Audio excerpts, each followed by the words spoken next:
오늘은 저와 함께 말라기 4장 말씀을 함께 보도록 하겠습니다.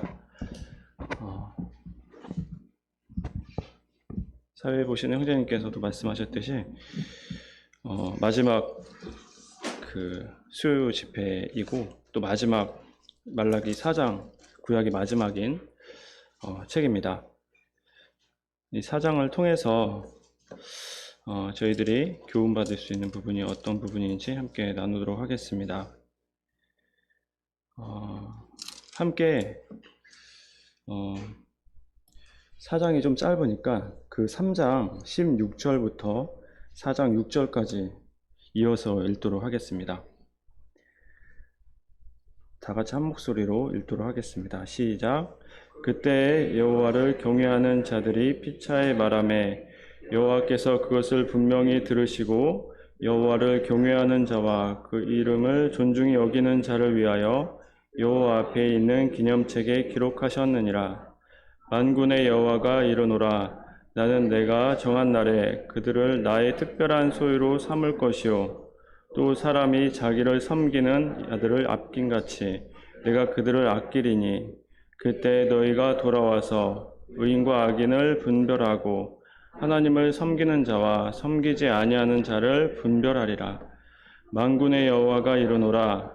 보라, 용광로 불같은 날이 이르리니 교만한 자와 악을 행하는 자는 다 지푸라기 같을 것이라. 그 이르는 날에 그들을 살라 그 뿌리와 가지를 남기지 아니할 것이로되 내 이름을 경외하는 너희에게는 공의로운 해가 떠올라서 치료하는 광선을 비추리니 너희가 나가서 외양간에서 나온 송아지 같이 뛰리라. 또 너희가 악인을 밟을 것이니 그들이 내가 정한 날에 너희 발바닥 밑에 재와 같으리라. 만군의 여호와의 말이니라. 너희는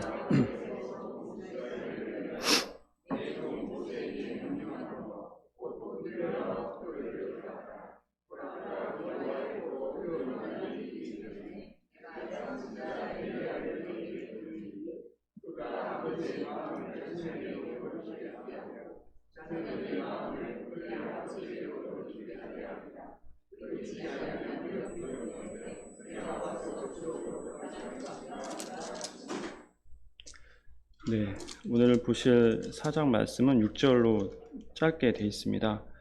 그래서 우리가 이제 마지막 장이다 보니까 앞에 간단하게 어떤 내용이 있었는지 한번 짚고 넘어가면 좋을 것 같습니다. 우리가 앞장에 1장에서 보시면 하나님께서 그 말라기를 통해서 이스라엘에게 하신 경고다라고 표현을 합니다. 그 경고다라고 하는 것은 실제로 이스라엘에게 어떤 되게 두려움의 어떤 말씀이기도 하지만 사실 그 이스라엘을 사랑하고 또 살리기 위한 하나님의 그 사랑이 기본이 깔려 있는 것을 보게 됩니다. 그들이 행했던 그 죄악들을 사실 이제 6가지의 반문 형식으로 주고받으면서 이렇게 진행이 되는 것을 보게 됩니다. 어떻게 우리를 사랑하셨냐라고 이제 반문하기도 하고, 특별히 그 제사장들에게 행했던 그 죄악에 대해서 하나님께서 드러내 보이십니다. 그들은 더러운 떡과 희생 제물을 통해서 하나님을 경멸히 여겼다라고 말씀하고 있습니다. 그들의 문제는 사실 하나님을 마음에 두지 아니하였던 것에 있었습니다. 또한 2장에서 보시면 이방신을 섬기는 그 여인을 취함으로써 또 어려서 맞이한 그 조강지처를 버리고 이스라엘 버리게 되는 그런 가정이 정말 이제는 가정에서 그리고 그 하나님의 제사에서 다 망하게 되는 어떤 모습들을 보면서 또 그들은 여전히 하나님께 반문을 하면서 오히려 되묻고 있는 것을 보게 됩니다. 그들은 어쩌면 성전과 성벽이 이제 재건된 이후에 어쩌면 하나님에 대해서 기대했던 바가 있었을 거란 생각이 듭니다. 이젠 다시 하나님께서 회복시켰으니까 우리의 삶이 더 나아질 거야 라는 어떠한 그들의 희망이 사실 있었을 것입니다. 하지만 그렇지 아니하였을 때 이들의 삶은 사실 그 기대와 다르게 흘러가는 것을 볼 때 오히려 악인들을 부러워하고 또 악인들이 잘 되는 형통을 통해서 하나님께 반문을 하게 되죠. 하나님의 정의가 어디 있느냐라고 묻게 되는 것을 보게 됩니다. 또 3장에서는 그들의 하나님께서 그들의 죄악을 특별히 제사장의 그런 모습들을 통해서 드러나셨지만 3장에서는 그들의 이러한 죄악에도 불구하고 여전히 그들을 향한 사랑을 포기하지 않는 것을 보게 됩니다.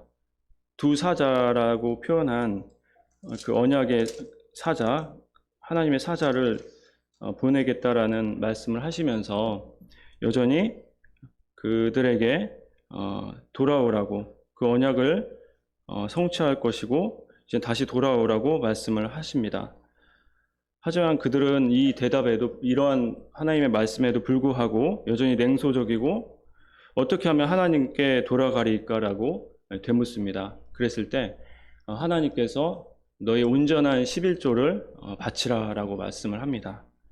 여기서 이제 11조의 의미가 여러 가지가 있겠지만 철저하게 모든 것이 주님께로부터 나왔음을 인정해야 됐었던 것이고 또 그들의 삶이 하나님을 인정하는 삶으로 이제 돌아오라고 하는 것이었습니다.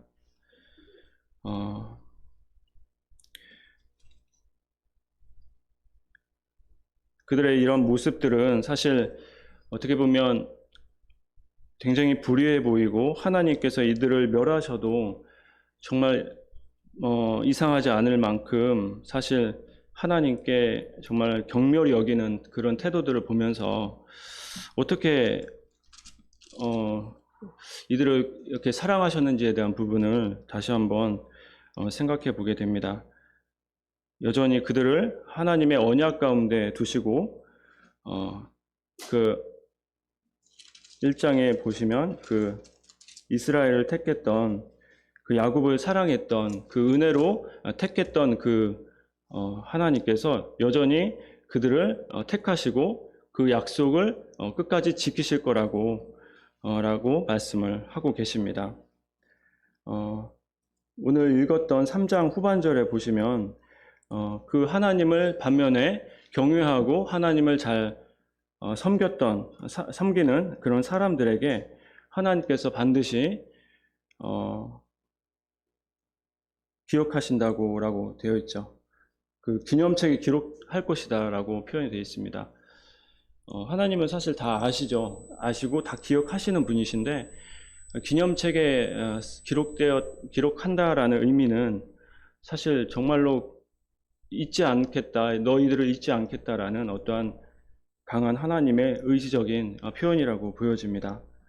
또 17절에 보시면 그들을 아끼리니 여전히 그들의 이 하나님을 경멸하는 태도, 불만과 여전히 악인을 부러워하고 형통하지 않은 것을 악인의 형통을 부러워하고 자신의 삶을 하나님 앞에 드리는 것에 대해서 아까워하고 귀찮아하고 아주 그런 모습들이 있음에도 불구하고 여전히 하나님께서는 이 이스라엘 민족들을 아끼신다. 이런 말씀을 하세요.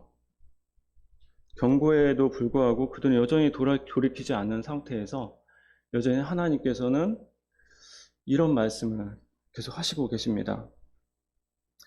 좀 이해가 안 됐어요. 왜 하나님께서 이렇게 했음에도 불구하고 어떻게 이들에게 이 언약을 포기하지 않고 끝까지 이렇게 아끼신다, 그리고 기념책에 기록하신다 라고 하실까라는 그런 것들을 통해서 정말 이 말라기는 어쩌면 경고, 앞전에서 말씀드린 그 경고의 그 바탕에 하나님의 그 사랑이 녹아져 있음을 우리가 다시 한번 보게 되는 것입니다. 이러한 사랑은 사실 헤세드의 사랑이다. 그리고 아가페, 동일한 언어죠. 히브리어는 아가페의 사랑이다라고 이제 표현을 합니다. 일방적인 사랑이죠. 어떤 누구가 나에게 사랑을 주지 않고 또 더 미워하더라도 상대방에 향한 그 일방적인 사랑, 하나님의 은혜 가운데 여전히 그 상대방을 사랑하시는 어떤 모습들을 우리가 성경에서도 많이 보고, 성경 전체가 사실 그 하나님의 사랑에 대해서 나타내 보이고 있습니다. 시편에서는 이젠 그 하나님에 대해서 그는 선하시며 그 인자하심이 영원함이로다 라고 그 하나님의 사랑에 대해서, 그 일방적이고 한없는 그 은혜의 사랑에 대해서 그 시편 기자가 고백하는 것을 우리는 잘 알고 있습니다. 또 이런 하나님의 사랑에 대해서는 그 부모들과 자식 간의 그 사랑에 잘 숨겨져 있습니다. 자식이 잘못된 길로 가려고 할 때, 그리고 또 혹은 잘못된 길로 빠지려 할 때 굉장히 노심초사하고 또 잔소리도 하고 또 때로는 그 가운데 갈등도 있죠. 그럼에도 불구하고 이제 부모와 그 자식 간의 그 관계 가운데 하나님의 사랑이 녹아져 있다는 거죠. 그렇게 이젠 또 우리가 그 자식이 또 잘못된 길로 갈 때 단호하게 이렇게 말하기도 합니다. 그래서 성경에서는 여기 이제 말라기에서 보니까 보라라고 표현이 되어 있어요. 보라, 강한 경고죠, 경고. 우리가 자식이 예를 들어서 낭떠러지에 지금 바로 앞에 있는데 그 잘못하면 떨어지게 되는 상황에서 부모가 이게 조용하게, 물론 이게 놀라지 않게끔 하는 방법도 있겠지만 정말 위급한 상황에서는 아주 크게 소리를 지르고 빨리 나오라고 이렇게 하잖아요. 아주 위험한 상황에서는. 그런 것처럼 하나님께서 그 부모의 심정으로 보라라고 이제 표현한 것들이 사장에 또 보이게 됩니다. 또 말라기에서는 그 특별의 특징 중에 하나로 보시면 만군의 여호와라는 그 표현이 굉장히 많이 나오는데, 이 만군의 여호와는 어떤 군대, 모든 군대의 하나님, 그래서 뭐 전쟁 시에나 그럴 때 많이 이렇게 표현되기도 하는 부분인데, 또 부모와 그 자식 간의 그러한 사랑에 어떤 부분은 전쟁 같은 그 사랑이라고 하는 그런 노래의 가사도 있고, 또 그렇게 표현하기도 하죠. 정말 아이들 키우는 것이 전쟁 같다. 만군의 여호와라는 표현을 왜 하셨을까라는 생각을 해보면 그 전쟁 같은 거죠. 부모와 자식 간의 그 전쟁처럼 그 사랑의 전쟁이죠. 사랑의 전쟁. 정말로 그 악으로부터 어떻게든 지켜내려고 하는 그 부모의 심정으로 하나님께서 이 만군의 여호와로 지칭하셔서 이스라엘에게 이렇게 표현한 것이 아닌가라는 생각이 듭니다.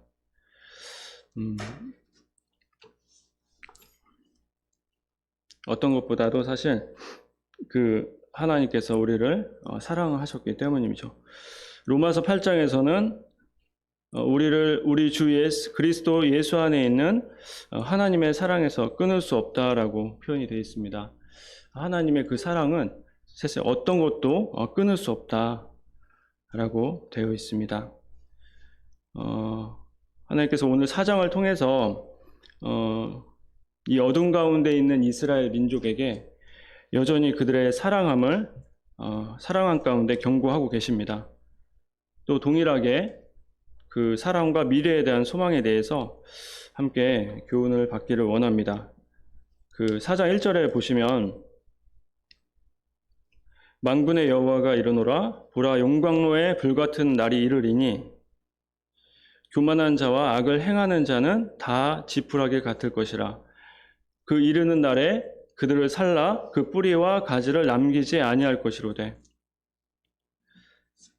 하나님께서는 그 불의 심판을 통해서 심판이 임할 것이라고 그들에게 경고하십니다.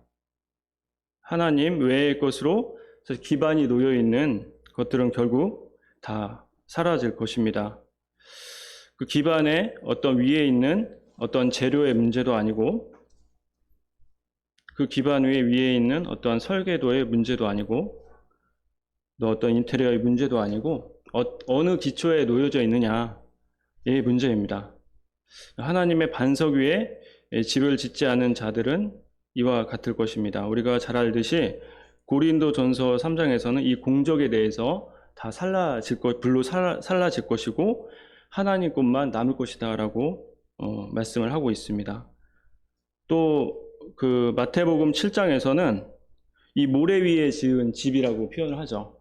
그래서 풍랑이 일고 이렇게 비가 내리고 창수가 내리고 바람이 불었을 때 결국에는 그 모래 위에 세운 집은 무너질 것이로되 하나님 위에서 세운 집은 무너지지 않는다라는 말씀이 있습니다.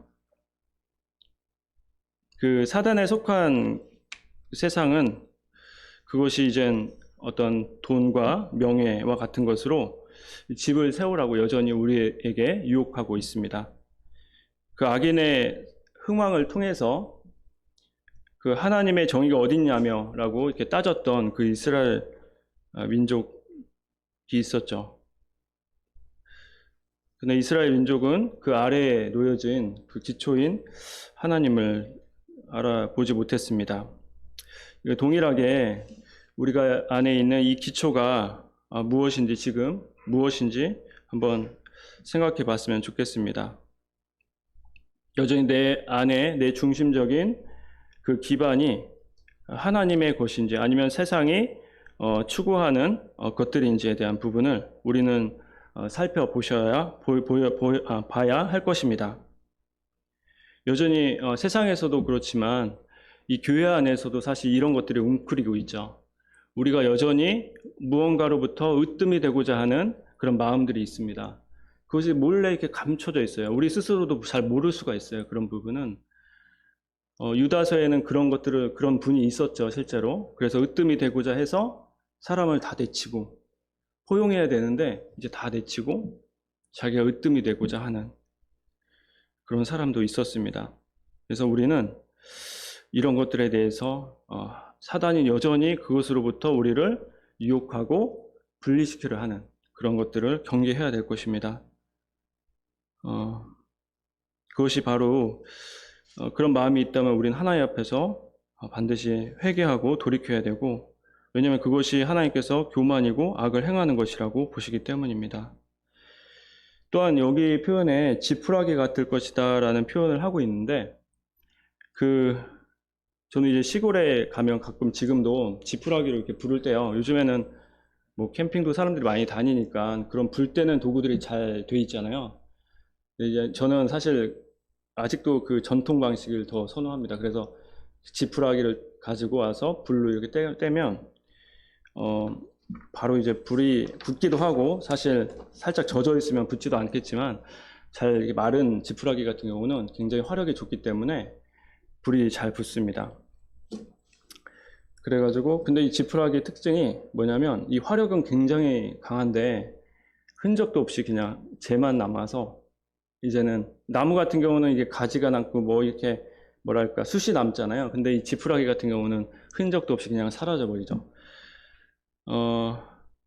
하나님 앞에서 이 악인이 이 지푸라기와 같을 것이다라는 표현이 저는 이제 그런 시골에 가면 그런 것들을 통해서 좀 이해하는 부분이 있습니다.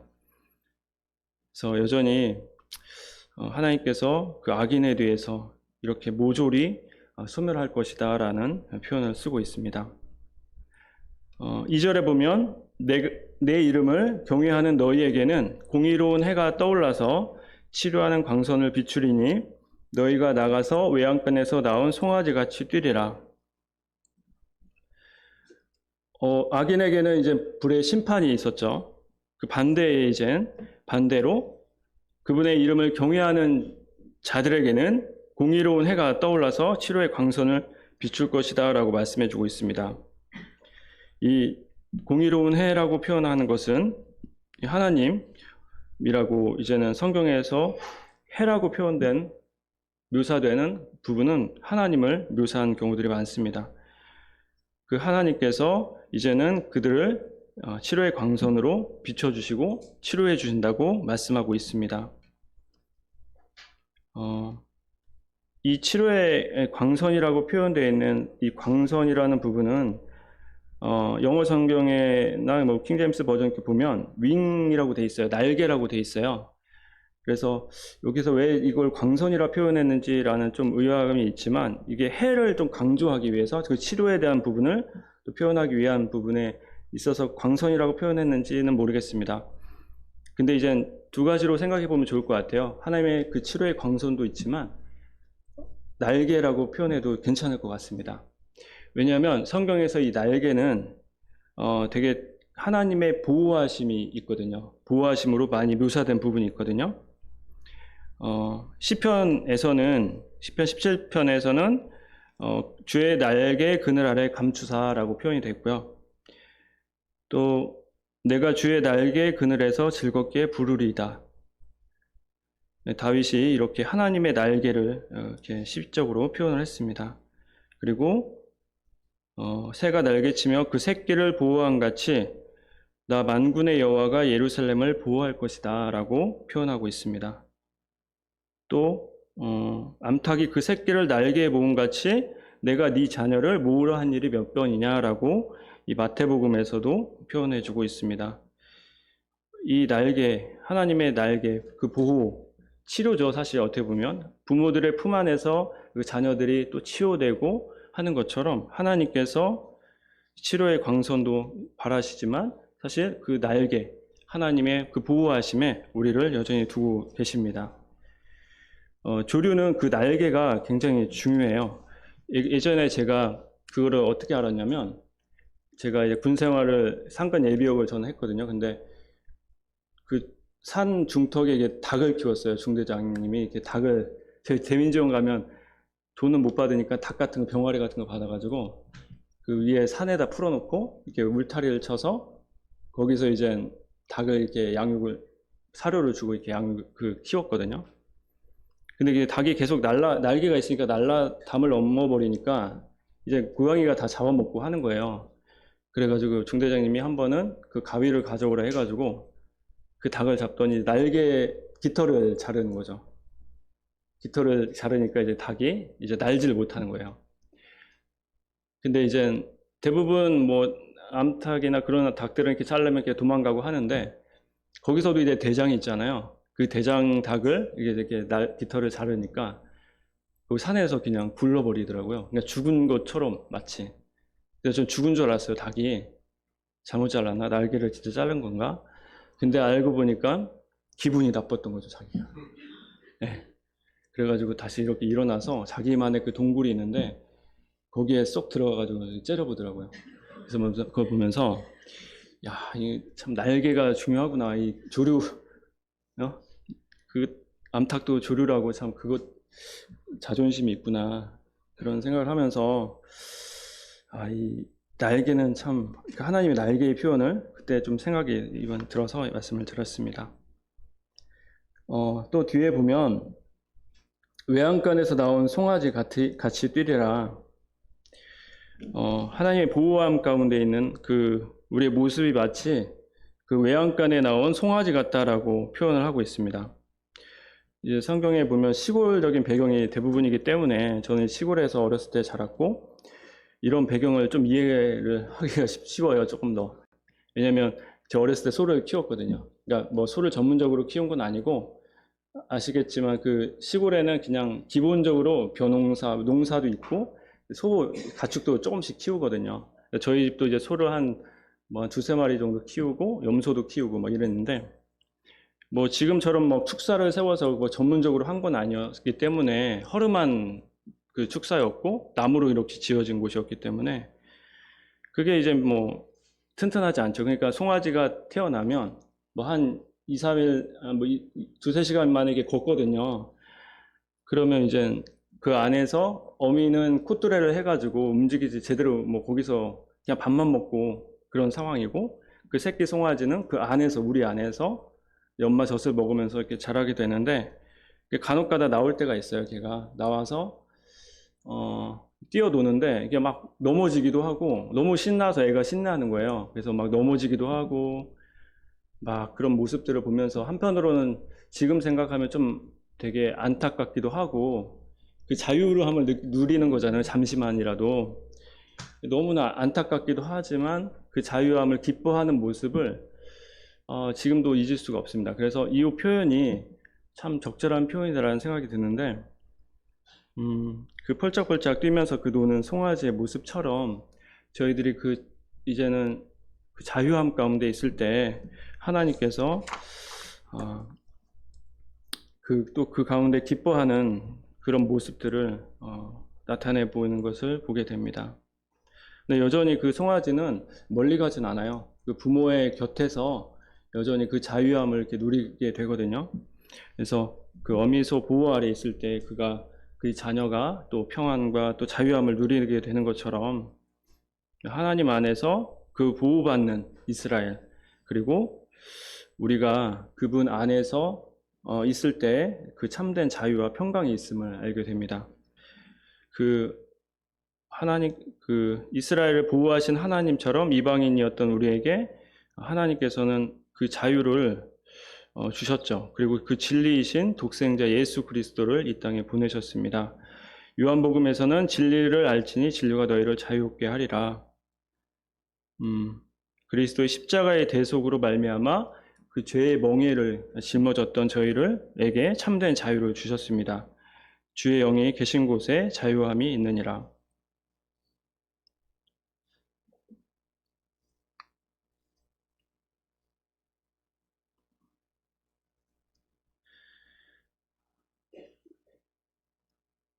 네. 그리고 3절을 보겠습니다. 또 너희가 악인을 밟을 것이니 그들이 내가 정한 날에 너희 발바닥 밑에 재와 같으리라. 만군의 여호와의 말이니라. 그분의 공의의 심판이 임할 때 그 악인은 발바닥 밑에 재와 같이 밟힐 것입니다. 이제 머리가 되신 그리스도가 계시고 그 위에 그 밑에 이제 몸된 교회가 있을 것이고 그 위에 이제 서게 되겠죠. 그 밑에 악인은 이제는 있게 되는 것입니다. 지금은 어떻게 보면 표면적으로 보면 교회 다니고 하나님 믿는 사람들이 밑에 보이는 경향들이 있죠. 왜냐하면 우리 세상의 주류는 하나님을 믿지 않는 세력이기 때문에 그렇습니다. 하지만 하나님 그때 주님의 때 날이 오면 역전이 되는 거죠. 역전이 돼서 이제는 그 악인의 그 발 밑에 놓이게 되는 상황들. 참 부끄럽습니다. 한편으로는 이러한 나를 우리가 소망하지 않고 살아가는 것이 정말 하나님 앞에서 큰 죄이구나. 우리가 여전히 악인을 형통을 부러워하고 여전히 그 세상의 가치와 그 것들을 쫓고자 하는 저희들의 모습이 한편으로는 이 말씀들을 통해서 좀 비춰질 때 참 부끄러운 마음이 있습니다. 하지만 여전히 하나님께서는 그 어느 누구도 그 발 아래에 놓이지 않기를 간절히 원하십니다. 디모데전서 2장 4절에서는 하나님은 모든 사람이 구원을 받으며 진리를 아는 데에 이르기를 원하시느니라. 베드로후서 3장 9절에서는 아무도 멸망하지 아니하고 다 회개하기에 이르기를 원하느니라. 하나님께서는 그 어느 누구도 이 악인의 죄와 같은 그런 모습으로 있기를 원치 않으십니다. 4절을 함께 보시겠습니다. 너희는 내가 호렙산에서 온 이스라엘을 위하여 내 종 모세에게 명령한 법, 곧 율례와 법도를 기억하라. 하나님께서는 이 모세에게 명한 그 율례와 법을 기억하라고 하십니다. 이 율법적 사고라고 하죠. 그러니까 내 안에 하나님이 안 계시고 내 밖에 계신 거죠. 어떻게 보면. 그래서 그 사고를 하면서, 그러니까 이스라엘 민족이 그랬던 거죠. 어떻게 보면 하나님이 내 안에 그 사랑을 깨닫지 못하고 하나님이 밖에 있어요. 그리고 내가 여전히 그 하나님을 받아들이지 못하고 있고 하나님이 하라는 건 해야 될 것 같고 안 그러면 망할 것 같으니까. 그러니까 그렇게 사는 거예요. 그러니까 종교 생활을 하는 거예요. 그러니까 이들에게 이 율법적 사고가 있었던 겁니다. 그러니까 율법주의가 된 거죠. 어떻게 보면. 그러니까 우리도 사실 그럴 수 있잖아요. 우리가 교회 생활 하다 하고 신앙생활 한다는 것이 여전히 내 안에 그 하나님의 사랑에 대한 근거가, 그 기초가 아니라 여전히 내가 무언가를 하는 거에 기초가 되고, 또 내가 여전히 그 율법적 사고가 하나님이 밖에 계셔서 하다 보면 나도 모르게 하나님 그 율법주의가 되는 것이 됩니다. 그 중에 하나가 이 기억하라는 거에 대한 부분에 대해서 성경에서는 안식에 대해서 얘기를 해주고 있습니다. 성경에서는 그것을 안식에 대한 부분을 거룩하게 지키라고 했어요. 하지만 이스라엘 민족은 이 안식을 거룩하게 지키지 못했습니다. 안 했습니다. 하나님께서는 그들의 그 바쁜 삶을 잠깐 내려놓고 그 안식을 통해서 자신이 어떠한 자임을 깨닫고 또 하나님이 어떠하신 분인 것을 기억하는 시간을 갖기를 원하셨던 거죠. 근데 이스라엘 사람은 영적인 이제 망각에 빠져 있었습니다. 그 율법과 법도도 지키지 않고, 물론 안식일 또한 불필요하게 여겼겠죠. 이 특별히 안식의 쉼을 망각하는 이 삶에 대해서 한번 좀 생각해 봤으면 좋겠습니다. 우리가 안식하는 부분에 대해서 안식하지 않고 살아가게 되면 기본적으로 저희가 그러니까 쉰다고 생각하면 돼요. 쉽게 생겨 안식, 쉼인데 신체적인 증상들이 오죠. 신체적인 어려움이 발생하게 되고 정서적인 어려움도 발생해요. 피폐해진다고 하죠.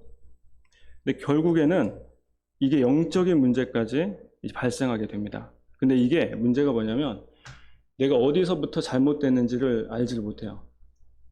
그 정도로 이 쉼을 누리지 못하고 하나님을 기억하지 못하고 살아간다는 것은 이 사단이 놓은 아주 굉장히 뭐랄까요? 그 덫이에요, 덫. 마치 덫.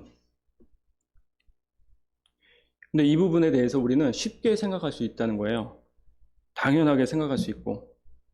왜냐하면 여러 가지 우리 상황들이 있잖아요. 대표적으로 출산, 육아, 직장에서 이직, 승진.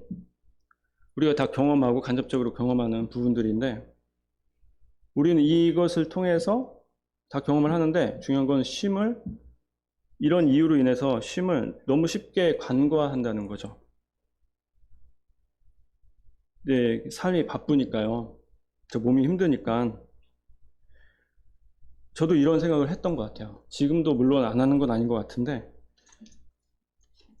제가 좀 몸이 편해지고 여유가 되면, 좀 더 뭔가 교회 생활을 좀 더 여유롭게 할 수 있을 것 같고, 뭔가 쫓기듯이 사는 어떤 인생처럼, 교회 생활도 비슷한 거예요. 다르지 않은 거예요.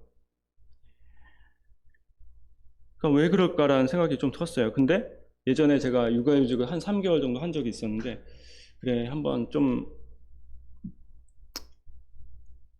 끊고 가는 게 좋을 것 같다 해서 육아휴직을 하는데, 결코 그게 나아지지 않더라고요. 물론 육아에 대해 좀 만만하게 생각하는 것도 좀 있었는데, 절대 그렇지 않았고, 여전히 제 마음은 분주하고, 예, 쉼을 누리지 못하는, 코로나 이후로 재택이 이제 좀 그런 게, 저희 IT 직종에서 일을 하기 때문에 그 재택을 좀 많이 했었어요. 그래서, 이게 사실 우리가 직장 생활 했던 분들은 다 어떻게 보면 꿈만 같은, 아니, 꿈이라고 표현하면 안 되죠. 그러니까 어쨌든 이런 기회일 수도 있잖아요. 그래서 근데 막상 해보니, 사실 전혀 그렇지 않았어요. 오히려 더, 예, 안식하지 못하고 있고, 제 마음은, 네. 왜 이렇게 내 마음이 그럼에도 불구하고 이 쉼이 잘 안 될까? 자녀를 양육할 때도 그게 많이 드러나더라고요. 어떻게 빨리 애를 케어하고 빨리 어떻게 보면 그 아이들을 내 뜻과 내 시간, 내가 원하는 시간과 방식에 맞추려고 하는 그런 게 되게 강하잖아요. 그거에 맞추지 않을 때 애들이 그렇게 맞추지 않을 때 제가 굉장히 조급해지고 애들을 다그치고 그랬던 것 같아요. 빨리 뭐도 해야 되고 뭐도 해야 되고 뭐도 해야 되는데 제 머릿속에는 그 계획들이 있는데 그게 이제는 내 뜻과 생각대로 이루어지지 않을 때, 최근에 그 한 형제님께서 사춘기 아이를 어떻게 키웠는지에 대한 부분을 이제 듣게 되는 적이 있었는데, 저도 이제 첫째가 5학년 이제 사춘기가 이제 접어들기 시작했거든요. 그래서 어떻게 지금도 좀 늦었다고 생각은 하는데 좀 준비를 해야겠다. 근데 어떻게 해야 될지 잘 모르겠고, 근데 형제님께서 그 말씀을 해주셨어요. 사춘기 아이들을 데리고 날마다 성경을 읽었대요. 날마다.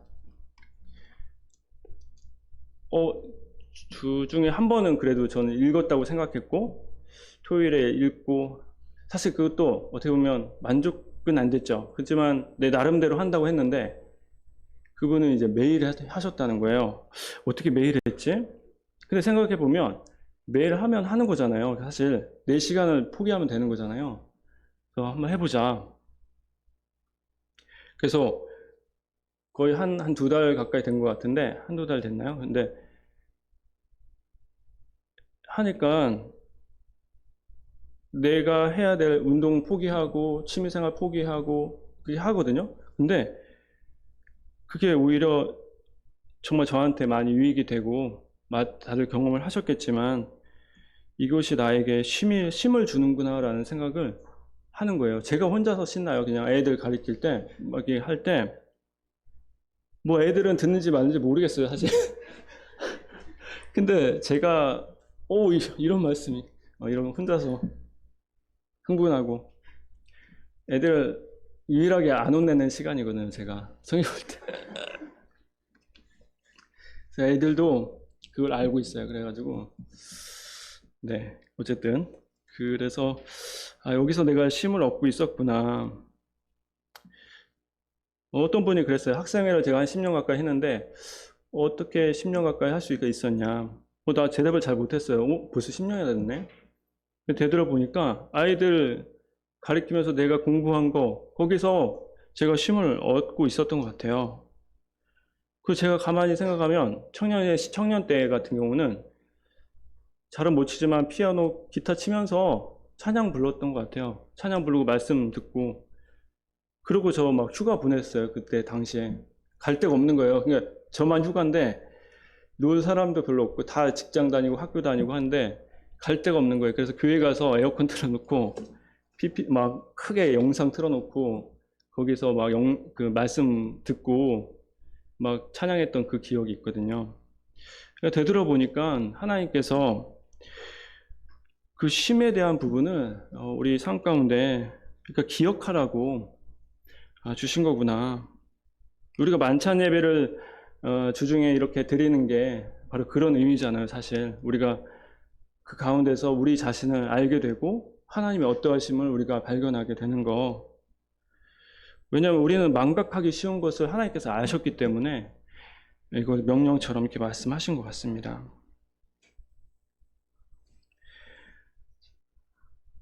이스라엘은 그분의 안식의 참된 의미를 망각한 채 여전히 그 율법적 사고에서 그들이 지킨 것으로 그냥 만족하고 지키지 않은 거는 그냥 정죄했죠.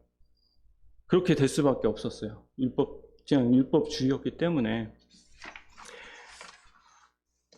우리도 그럴 수 있거든요. 우리도 나는 수요일날 나오고 뭐 하고 나오고 다 하는데 왜 저 사람은 왜 저렇게 하지 않지? 이런 마음들이 우리가 은연중에 있을 수 있거든요. 그래서 그 기억하라는 부분에 대해서 성경에는 참 많이 나와요, 사실. 시편에서 특별히 많이 나오고 다윗이 기억을 많이 했거든요. 그 양과 그 소를 치면서 그 시간에 많이 기억을 했던 것 같아요. 제가 봤을 때는. 그리고 위경의 시기에 그 시간에 여전히 그가 했던 것은 기억하는 거였습니다. 내가 나의 침상에서 주를 기억하며 새벽에 주의 말씀을 작은 소리로 읊조릴 때에 하오리니. 시편 30장에서는 주의 성도들아 여호와를 찬송하며 그의 거룩하심을 기억하며 감사하라. 우리가 잘 아는 전도서에서는 너희 창조자를 청년의 때 창조자를 너희 창조자를 기억하라. 우리가 그분을 기억한 것이 먼저 기억한 것이 아니라 사실 그분이 먼저 저희를 기억하십니다. 우리를 비천한 가운데서 기억해 주신 이에게 감사하라. 예. 하나님께서는 그분의 자비와 그 성실하심으로 이 기억하지 않는 것도 계시죠. 그것이 성경에서는 하나님이 성실하심이다라고 표현하기도 합니다. 여호와의 인자와 긍휼이 무궁하심으로 우리가 진멸되지 아니함이니이다. 이것이 아침마다 새로우니 주의 성실하심이 크시도소이다. 이 죄악에 대해서는 하나님께서 기억하지 않으신다. 이것이 얼마나 우리에게 큰 은혜가 되는지 모르겠습니다. 이 기억하는 것, 이 시대에 특별히 바쁜 우리의 삶 가운데서 굉장히 중요한 부분이 아닌가 생각합니다. 우리가 그 직장 생활 하다 보면 사람들이 요즘에 많이 그래요. 늦게 잤다. 왜 늦게 잤냐 그러면 유튜브 쇼츠를 보면서 그거 끊을 수가 없다고 자기네가. 그래서 자기 이거 너무 재밌는데 이거 끊을 수가 없다고. 그 단시간에 그냥 마치 불량식품처럼 그냥 자극적이고 몸에 그냥 좋지 않은 것들이 정말 많아요, 우리 가운데. 우리 그리스도인들도 아마 비슷할 것 같다는 생각이 들어요. 제가 지금 그러고 있거든요. 그래서 그게 요즘에 사회적인 이슈가 또 되기도 해요. 그게 막 도파민 중독이라고도 하고 성인 ADHD 증후군. 제 아내한테 그거 많이 듣거든요. 당신 그거 같다고? 진짜 좀 부인할 수가 없어요. 이 조급함, 이 쉼을 누리지 못했던 저의 모습들, 이 기억력도 점점 감퇴하는 가운데서 이 사단이 정말로 이런 전략을 잘 짜는 것 같습니다. 이 문제는 여기서 이제 그치는 게 아니라 이게 굉장히 다 연관되어 있는 것 같아요. 결국에는 이제 조급한 마음을 갖게 되고 하나님을 깊이 생각하지 못해요. 그냥 표면적인 하나님. 근데 이게 문제가 뭐냐면 이 피상적인 그 하나님, 피상적인 관계가 돼요. 사람과의 관계도 이 피상적인 관계가 돼서 사람을 사랑할 수가 없는 관계로 만들어버리는 것들을 그런 위험성을 가지고 있습니다. 무정하게 되고 원통함을 풀지 못하고 배신하며 조급하며 자만하며 쾌락을 사랑하기를 하나님을 사랑하는 것보다 더하며 말세의 증상을 저희가 너무나 잘 지금 체감을 하고 있는 것 같습니다. 이 서대문에서는 주님 앞에서 칭찬받을 것들이 참 많이 있지만 그 중에 하나가 연대기 성경 읽기와 그 중에 하나 또 암송 대회인 것 같아요. 통으로 외우는 건 전 어디 가서는 보지 못했거든요. 서대문에는 그렇게 하고 있었던 거죠. 지금도 하고 있고요. 이 통으로 외워버리니까 이 단순하게 그냥 구절구절로 외우는 것보다 전후 문맥을 고려해서 또 그 전체로 다 외워버리니까 묵상이 저절로 될 수밖에 없습니다. 좀 머리는 괴롭지만 그래도 그 묵상된 내용에 대해서 우리가 계속 깊이 묵상할 수 있게 되는데 이 암송에 대한 유익을 우리가 생각해 볼 수 있을 것 같아요. 먼저 우리가 이 암송을 통해서 하나님 말씀이잖아요. 유혹을 이길 수가 있죠. 그 말씀을 기억남으로. 그리고 하나님 마음을 헤아려서 우리 삶을 움직이게 하는 역할도 하고 또 누군가에게 필요시 적절할 때 복음을 전할 수 있게 됩니다. 또 누군가에게는 위로를 할 수가 있게 돼요. 우리가 감정적으로 위로하는 게 아니라 하나님 말씀 가지고 위로해 주는 게 필요하잖아요. 근데 그 시기에 적절할 때 이 암송되는 그 말씀, 기억되는 그 말씀이 이렇게 전해진다는 것입니다. 어떤 분은 이런 말씀을 했어요. 사실상 그리스도인의 삶에서 성경 암송보다 더 도움되는 훈련을 알지 못한다. 다른 어떤 훈련보다 더 영적으로 도움이 된다. 기도 생활은 강화될 것이며 증거는 더 날카롭고 효과적이 될 것이다. 태도와 세계관이 바뀔 것이다. 생각은 깨어있고 주의력은 높아질 것이다. 하나님 말씀을 기억하며 살아가는 것이 이 말라기의 어떻게 보면 결론과 같은 메시지가 아닐까 싶습니다. 4절에 그것이 이제 4절에 어떻게 보면 하나님의 그 말씀에 대한 부분, 그리고 기억하는 부분, 어떻게 보면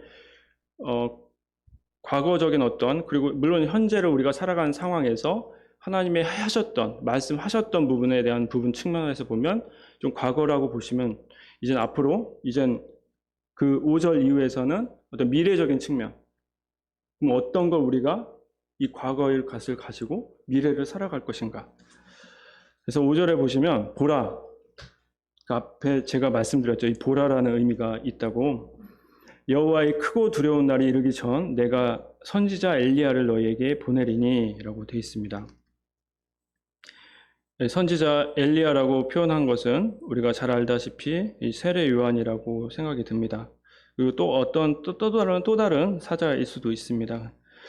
누가복음에서는 이 세례 요한에 대해서 그 길을 준비한 자였다라고 표현하고 있고, 실제로 이 엘리야가 이 심내 요한이 그 예언이 성취되는 것을 우리가 보게 됩니다. 이 말라기가 끝나고 한 400여 시간의 시간에 하나님의 침묵의 시간이 있는데, 여전히 그 가운데서도 하나님의 약속에 대해서 붙들고 있었던 사람들이 있습니다. 우리가 잘 아는 예수님의 그 탄생하셨을 때 그 목자들, 이 목자들에 대해서 성경에서 자세히 나오진 않지만, 혹자는 이 목자들이 목자들에게 처음 나타나시거든요.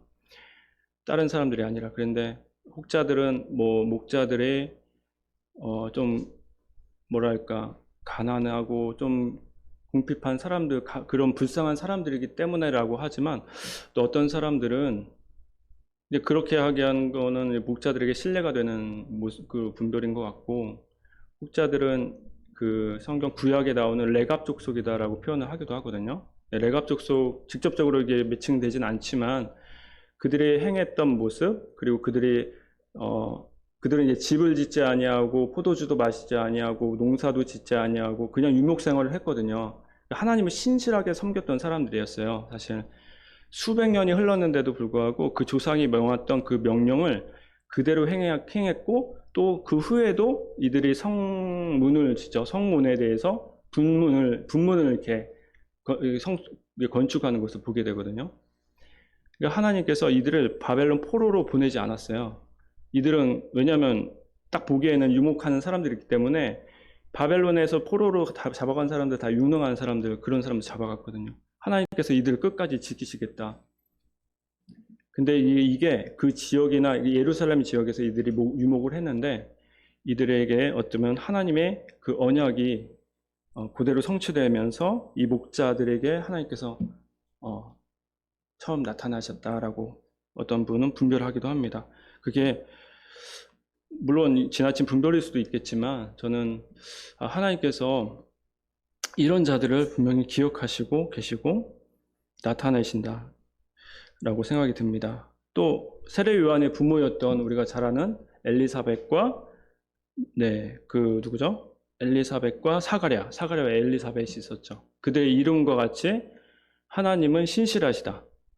그러니까 그들의 표현에 누가복음에서는 의인이다라고 표현을 했어요. 근데 명사적인 의인이 아니라 형용사적인 표현을 썼고, 그냥 의롭게 살아가는 삶의 태도, 그러니까 하나님을 그 메시아 오실 예수 그리스도를 그 마음 가운데 사모하고 여전히 그 삶을 그렇게 추구하며 살아갔던 사람들이 바로 이 침례 요한의 부모들이었고요. 그들에게 하나님께서는 예수 그리스도를 탄생을 또 보게 하시고 역사를 이루게 하십니다.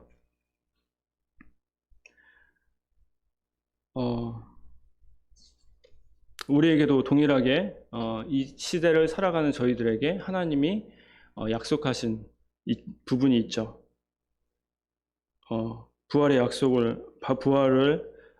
우리에게 부활의 약속을 또 하셨고, 우리에게 또 다시 오실 예수님을 약속하셨습니다.